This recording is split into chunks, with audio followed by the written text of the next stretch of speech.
Voice of nation में मैं हूं लैला निसार और अनकही के एपिसोड में आपको खुशामदीद कहते हैं। आज आपकी मुलाकात एक ऐसे शख्स से कराएंगे जिसने अपनी कमजोरी को ताकत बनाया है। देखिए, मैं समझता हूँ कि माजूरी कोई चीज़ है ही नहीं या कमजोरी कोई चीज़ नहीं है। ये चीज़ जब मैं समझ गया तो मसला हल हो गया। What is disability and what is accessibility. जब मैंने प्रेजेंटेशन देना शुरू करी तो all companies are ready to hire them. किन प्रोजेक्ट्स पे आप काम कर रहे हैं और किस तरह से आप वहाँ के स्टूडेंट्स को ट्रेन कर रहे होते हैं? 4 तरह के प्रोजेक्ट्स हैं जिस पर हम काम कर रहे हैं। पहला प्रोजेक्ट है कि जिसमें हम ब्रेल बुक्स बना रहे हैं। दूसरा जो हमारा प्रोजेक्ट है वो है वोकेशनल ट्रेनिंग्स का, स्किल्स ट्रेनिंग का, जिसमें हम लोग English language, computer, audio editing, video editing, लड़कियों की कुकिंग क्लासेस, लड़कियों की सिलाई कढ़ाई की क्लासेस, ये तमाम क्लासेस। स्किल्स बहुत जरूरी हैं, चाहे वो डिफरेंटली एबल पर्सन्स हों। हम आए दिन जिंदगी में खुद से बहुत सारी शिकायत करते रहते हैं, कभी खुद से तो कभी इर्द गिर्द के लोगों से। इस पूरी कश्मकश में हम ये भूल ही जाते हैं कि यकीन, हिम्मत और हौसला जैसे लफ्ज़ ये सिर्फ लफ्ज़ नहीं है, इनके पीछे एक बहुत बड़ी साइंस है। और अगर ये साइंस किसी को समझ में आ जाए तो उसकी पूरी ज़िंदगी बदल जाती है। अस्सलाम वालेकुम, वॉइस ऑफ नेशन में मैं हूँ लैला निसार और अनकही के एपिसोड में आपको खुशामदीद कहते हैं।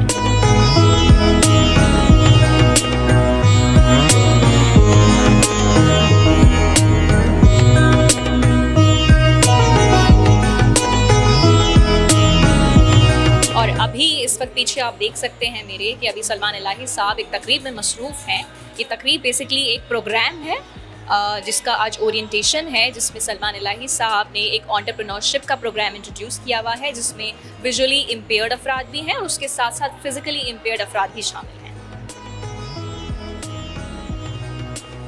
तो जनाब, आज अनकही के एपिसोड में आपसे आपकी मुलाकात एक ऐसे शख्स से कराएंगे, एक ऐसे बाहिम्मत शख्स से कराएंगे जिनसे मिलके आपको यकीन हो जाएगा कि अगर इंसान अपने अंदर की सलाहियतों को पहचानने लगे तो वो क्या कुछ नहीं कर सकता।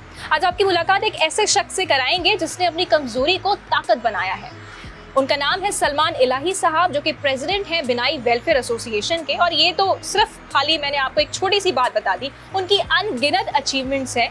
और आप जब उनसे मिलेंगे तो आपको ये अंदाज़ा हो जाएगा कि वो कितने बाहिम्मत शख्स हैं। तो हौसला जैसा लफ्ज़, हिम्मत जैसा लफ्ज़, ये उनके लिए महज लफ्ज़ नहीं है। उन्होंने असल में प्रैक्टिकली ये इन लफ्ज़ों को अपनी ज़िंदगी में प्रैक्टिकली जो है वो इम्प्लीमेंट किया है और वो आज हमारे सामने हैं। उनसे आपकी मुलाकात कराते हैं। अस्सलाम वालेकुम सलमान साहब, बहुत शुक्रिया आपके वक्त का। कैसे हैं आप? अल्लाह का शुक्र, अल्लाह का शुक्र। तो आज हमने सोचा कि अनकही का जो पहला एपिसोड है उसकी शुरुआत आपसे ही की जाए, क्योंकि आप जैसे बाहिम्मत लोग हमारे माशरे में एक एक सॉर्ट ऑफ स्टार होते हैं, मोटिवेशन होते हैं सबके लिए। तो आपने सबसे पहले तो ये बताएं कि आपने अपनी कमज़ोरी को ताकत किस तरह से बनाया? देखिए, मैं समझता हूँ कि माजूरी कोई चीज़ है ही नहीं या कमज़ोरी कोई चीज़ नहीं है। ये चीज़ जब मैं समझ गया तो मसला हल हो गया। मिसाल के तौर पे एक शख्स अच्छा गा सकता है, एक अच्छा शख्स बोल सकता है, एक अच्छा भाग सकता है, एक अच्छा कैलकुलेट कर सकता है, हिसाब कर सकता है। हर इंसान की सलाहियत मुख्तलिफ है। कुछ अंदरूनी सलाहियतें मुख्तलिफ हैं, कुछ बैरूनी सलाहियतें मुख्तलिफ हैं। अंदरूनी सलाहियत मुख्तलिफ होती है तो हम कहते हैं कि अल्लाह ताला ने हर इंसान को एक दूसरे से जुदा बनाया है। लेकिन जब कोई बैरूनी यानी कि ज़ाहिरी सलाहियत कोई मुख्तलिफ होती है तो हम वहाँ पर माजूरी, डिसेबिलिटी और दूसरे जुमले यूज़ करना शुरू करते हैं। ठीक है, सही। तो जब मुझे अंदाज़ा हो गया कि जिस तरह हर इंसान अच्छा हिसाब नहीं कर सकता, अच्छा गा नहीं सकता, कुछ चीज़ें हैं जो मैं नहीं कर सकता। बहुत जबरदस्त। समझ आ गया कि जो इंसान हिसाब अच्छा नहीं कर सकता तो वो कुछ दूसरी अच्छी चीज़ करता है। तो मेरे अंदर वो क्या सलाहियत है, मैंने वो ढूंढना शुरू कर दी, ऑटोमेटिकली आगे बढ़ गया। ज़बरदस्त, बहुत खुशी हो रही है आपको आगे बढ़ता हुआ देख के। आप एक बाकायदा मिसाल है। तो ज़रा थोड़ा शुरू पीछे चलते हैं हम लोग। आपने ये बिनाई वेलफेयर एसोसिएशन किस तरह से स्टार्ट की और थोड़ा अपने बारे में बताइएगा, क्योंकि मैं तो आपके बारे में स्टडी करके आई हूँ। लोगों को भी बताइए कि आपने डबल मास्टर्स की है, PhD परस्यू कर रहे हैं कराची यूनिवर्सिटी से। ये इतनी हिम्मत आप में आई कहाँ से? देखिए, मुझे वो वक्त याद है कि जब पहली मरतबा डॉक्टर्स ने ये डायग्नोज किया कि देयर इज इशू और कुछ प्रॉब्लम है, ये इसको आहिस्ता आहिस्ता इसकी विजन जाती जाएगी, रेटिना पिगमेंटोसा। उस वक्त आप कितने साल के थे? उस वक्त मैं तकरीबन मॉन्टेसरी में था, 4 to 5 ईयर्स मेरी एज थी। ठीक है। तो ये मॉन्टेसरी में AMI मॉन्टेसरी थी, मिसेस सूफी वहाँ पे हमारी प्रिंसिपल थी। उन्होंने ये कहा कि इसको कोई प्रॉब्लम है, ये उल्टी कॉपी में होमवर्क कर रहा है या दूर से चीज़ को पहचान नहीं पा रहा, कुछ प्रॉब्लम है। उस वक्त डायग्नोज हुआ, डॉक्टर अख्तर ने ये डायग्नोज किया कि मेरा इशू है, रेटिना पिगमेंटोसा डिजीज़ है जो कि डायग्नोज की गई। इसके डायग्नोज करने के बाद वहाँ से सफ़र आगाज़ होता है। वहाँ पे मुझे याद है कि जब मेरी माँ, मेरी फैमिली, मेरे घर वालों पे समझ लीजिए क़यामत गुजरी, वो वक्त मुझे याद है। वो वक्त भी मुझे याद है कि जब फैमिली को, ख़ानदान को, आसपास के लोगों को पता ही नहीं था कि अभी ये ब्लाइंड शख्स ये क्या कर सकता है लाइफ में। अच्छा, उस वक्त के लोगों का रवैया किस तरह से था जब आपकी फैमिली को पता चला? कि आपकी फैमिली ने आपको सपोर्ट किया? देखिए, मेरी फैमिली मुझे हर तरह से सपोर्ट करने को तैयार थी। मेरी फैमिली बहुत ज़्यादा सपोर्टिव थी, एक्स्ट्राऑर्डिनरी सपोर्टिव थी। ज़बरदस्त। लेकिन अवेयरनेस नहीं थी, पता नहीं था कि करना क्या है। और दूसरी चीज़ को जो एक गम में और एक जो मुश्किल में चली गई मेरी फैमिली, लोगों का रवैया एक बेचारगी वाला, एक हमदर्दी वाला रवैया शुरू हुआ, जो कि बर्दाश्त के काबिल नहीं था मेरी फैमिली के लिए, मेरी माँ के लिए। वो वक्त यकीनन एक बहुत ख़तरनाक और बहुत मुश्किल वक्त था हमारे। ठीक। आहिस्ता आहिस्ता अल्लाह का शुक्र है कि अवेयरनेस आना शुरू हुई। मैं जैसे जैसे बड़ा हुआ, मुझे सबसे पहले मदरसे में डाला गया, हाफिज़ुल कुरान बना। जी, आप हाफिज़ कुरान भी हैं, बिल्कुल, माशाल्लाह से। बना। वहाँ से मुझे पता लगा कि जी एक स्कूल भी होता है जहाँ पे तमाम विजुअली इम्पेयर्ड पर्सन स्टूडेंट्स को पढ़ाया जाता है। आइडारियो के नाम से ये स्कूल था, नुमाइश चरंदी में। वहाँ पर मैं पहली मरतबा गया जब मेरी 17 साल की एज, 17 ईयर्स ओल्ड था मैं। उस वक्त जो है मैं पहली मरतबा स्कूल में गया। अब उस वक्त यकीनन सारे बच्चे छोटे छोटे, मैं क्लास 1 में दाखिल हुआ तो क्लास 1 में मैं इतना बड़ा 17 साल का बच्चा, लेकिन अल्लाह का शुक्र है 1 महीने में उनको अंदाज़ा हो गया कि मैं बड़ा बच्चा हूँ और मुझे सब कुछ आता है। उन्होंने मुझे क्लास 4 में किया। वहाँ से क्लास 4 में मैंने पूरे स्कूल में टॉप किया। तो वो वक्त आपका थोड़ा बहुत यकीनन परेशानी का होगा, ऐसा ही है? बहुत मुश्किल वक्त। अच्छा, अब परेशानी से आप उम्मीद की तरफ कैसे बढ़े, हिम्मत की तरफ कैसे बढ़े? हाँ, देखिए हुआ ये था कि अल्लाह का शुक्र है कि जब मैं मास्टर्स मैंने कंप्लीट किया, मुझे अल्लाह का शुक्र है जॉब मिला। जॉब मिलने के बाद मेरी प्रमोशन हुई। जब प्रमोशन हुई तो मैं एज अ सुपरवाइजर प्रमोट हुआ। अच्छा, जॉब आपको आसानी से मिल गई थी या उधर भी कुछ मुश्किलात आपको आई थी? ये अल्लाह का बहुत बड़ा करिश्मा है, बहुत बड़ा करम है कि जब मैं मास्टर्स का वाइवा दे रहा था तो मेरी दोस्त की कॉल आई कि सलमान के इलेक्ट्रिक हायरिंग कर रहा है for visually impaired persons. Great. तो उन्होंने फौरी तौर पे सीवी चाहिए। मैंने कहा मैं तो वाइवा दे रहा हूँ, मैं सीवी नहीं दे सकता। उसने कहा कि आप अपने भाई से बोलें। मैं अपने भाई से बोला, सीवी गई। अल्लाह का शुक्र है मेरी फ़ौरन जॉब है। तो मुझे जॉब में बिल्कुल भी कोई मुश्किल नहीं है। अच्छा। मैं परेशान बहुत था कि मुझे जॉब कैसे मिलेगी, लेकिन अल्लाह ने बहुत आराम से मुझे जॉब दी। ठीक है, ज़बरदस्त। अच्छा, फिर उसके बाद आपने मास्टर्स भी की, आपकी स्कूल एजुकेशन भी हो गई। अब ये बिनाई तक का सफ़र आपने कैसे तय किया? मैं आपको बता दूं, जिससे कि मैं सुपरवाइज़र बना जब मैं ऑफिस में, तो सुपरवाइज़र बनने के बाद मेरे पहली मरतबा मैनेजमेंट से कांटेक्ट हुआ। ओके। जब मैनेजमेंट से कांटेक्ट हुआ तो मुझे पता लगा कि मैनेजमेंट क्या सोचती है हमारे बारे में, या हमें क्यों नहीं हायर करने को तैयार हो। तो वहाँ मुझे पता लगा कि कुछ प्रॉब्लम्स हैं अवेयरनेस की और कुछ प्रॉब्लम है हमारे अंदर स्किल्स की, डेवलपमेंट की। वहाँ मैंने फौरी तौर पे प्रेजेंटेशंस देना स्टार्ट की मुख्तलिफ ऑर्गेनाइजेशंस को, बैंकिंग सेक्टर्स को, मल्टीनेशनल कंपनीज को, कि what is disability and what is accessibility. जब मैंने प्रेजेंटेशन देना शुरू करी तो all companies are ready to hire them. वो रेडी हो गई कि आप लाइए बच्चों को, हम हायर करने को तैयार हैं। अब जब मैंने अपने बच्चों की तरफ देखा तो बच्चे हमारे जीरो थे, स्किल्स थी नहीं उनके पास। वो वक्त था कि जब मैंने पहली मरतबा सोचा कि कोई इदारा होना चाहिए जो इनको स्किल्ड करे, ग्रूम करे।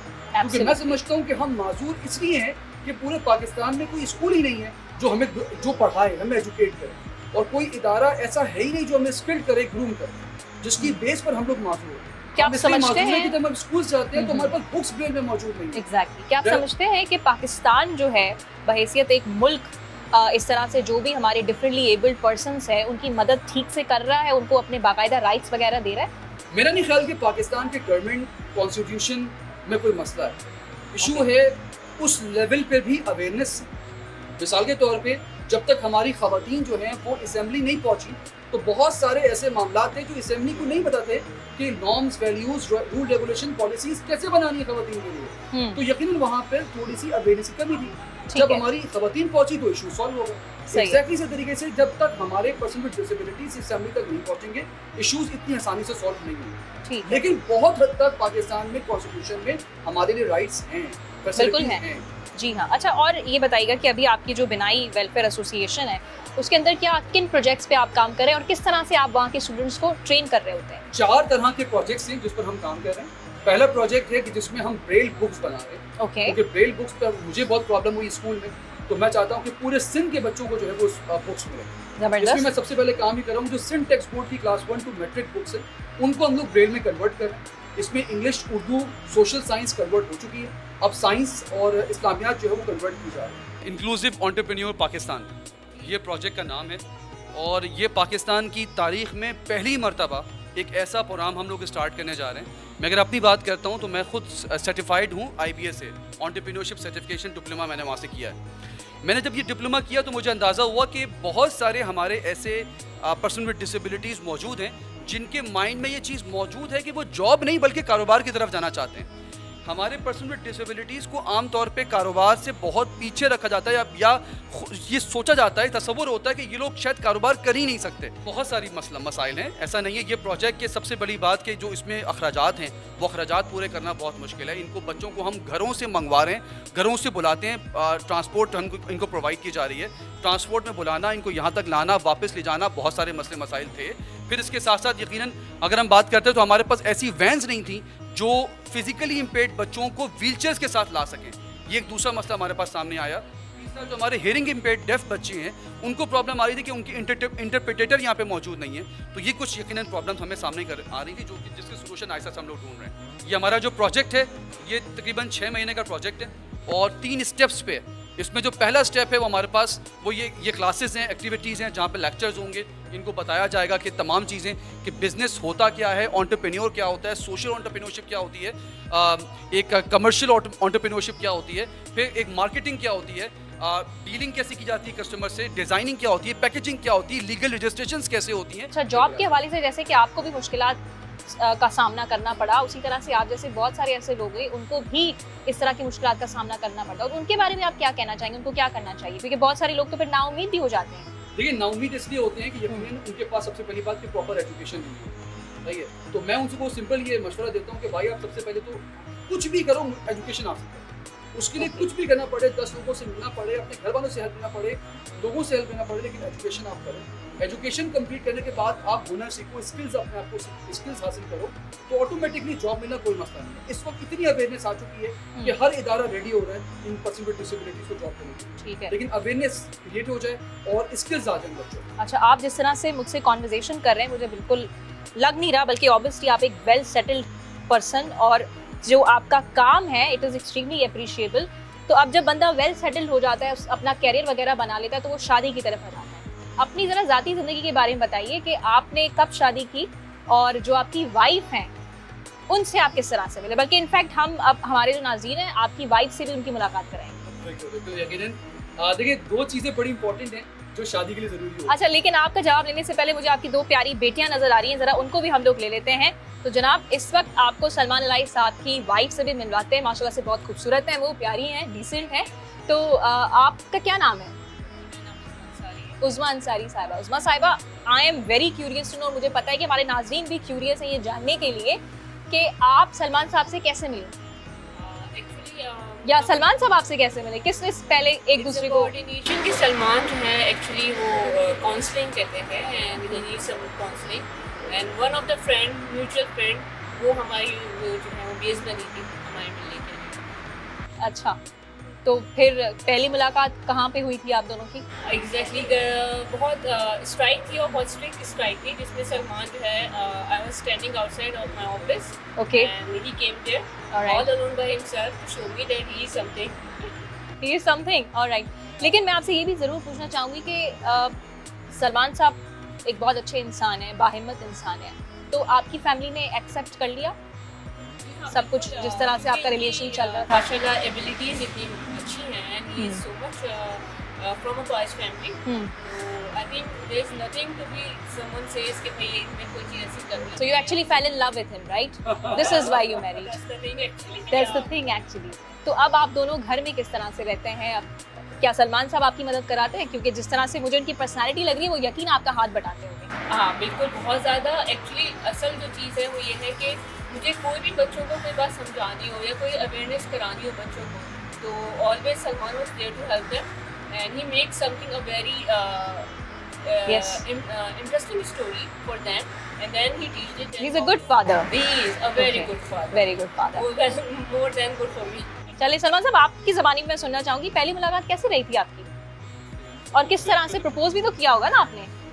एक्चुअली हुआ ये था कि बिल्कुल जिस तरह ने बताया कि इनकी फ्रेंड थी जो हमारी म्यूचुअल फ्रेंड थी, उन्होंने हम दोनों को मिलवाया, और जब बस पहली मरतबा मिलवाया तो फिर वो दूर हो गई। हम अच्छा। दोनों साथ हो गए। अरे रे रे, और उनको बहुत दुख था इस बात पे ठीक कि है। मिलवाने के बाद ही हम दोनों एक हो गए। ठीक और है। उसके बाद इसने मुझे प्रपोज किया। तो आपने इनकी फैमिली से किस तरह से बात की? वो आसान था सब? वो सफर कैसा था? इसने मैक्सिमम जो इसने ये किया था कि इसने ज्यादातर खुद ही कन्विंस कर दिया था अपनी फैमिली को। अच्छा। सही, इसने खुद ही कन्विंस किया था। जब मैं फर्स्ट टाइम इसकी खाला से और इसके नेफ्यूज के भांजे से मिला था, तो उस वक्त मिलने के बाद खाला ने अच्छी तरह देखा, मेरी मुझसे बातें करी। बातें करने के बाद उन्होंने इसकी अम्मी को, ये खुद जद्दा में, इनकी पूरी फैमिली जद्दा में थी। ओके तो ओके। खाला ने पूरा इनको फोन करके बताया कि भाई वो बंदा तो भाई कुछ है। चले, बहुत बहुत अच्छा लगा आपसे भी मिलके, और अल्लाह और मैं ताला। आपको बताऊं, ये जी। इन्होंने बताया नहीं, मुझे ये झाड़ू पोछा भी करवाती है। अच्छा। इससे हाँ, और मैं आपसे- ये भी नहीं बताया उन्होंने कि जो नहीं, मैं मुझसे कपड़े भी लिपटवाती है और सारे बहुत में जबरदस्त। चादरें भी लिपटवाती है और सफाइयां भी करवाती है मुझसे। बहुत अच्छी बात है कि आप अपनी बीवी का हाथ बटा के, बहुत जबरदस्त बात है। तो बहुत खुशी हुई आपसे मिलकर मैडम, और आपसे भी बेटा मिलके बहुत खुशी हुई। सलमान साहब, आपसे भी मिलके हमें बहुत ज़्यादा खुशी हुई। तो जनाब, आज के प्रोग्राम का मकसद था कि अपनी कमज़ोरी को हरगिज़ अपनी कमज़ोरी ना समझे, बल्कि उसको अपनी ताकत बनाने की कोशिश कीजिए, जिस तरह से हमने आपको एक जिंदा मिसाल दी। तो फिर मुलाकात होती है अनकही के एक नए एपिसोड के साथ।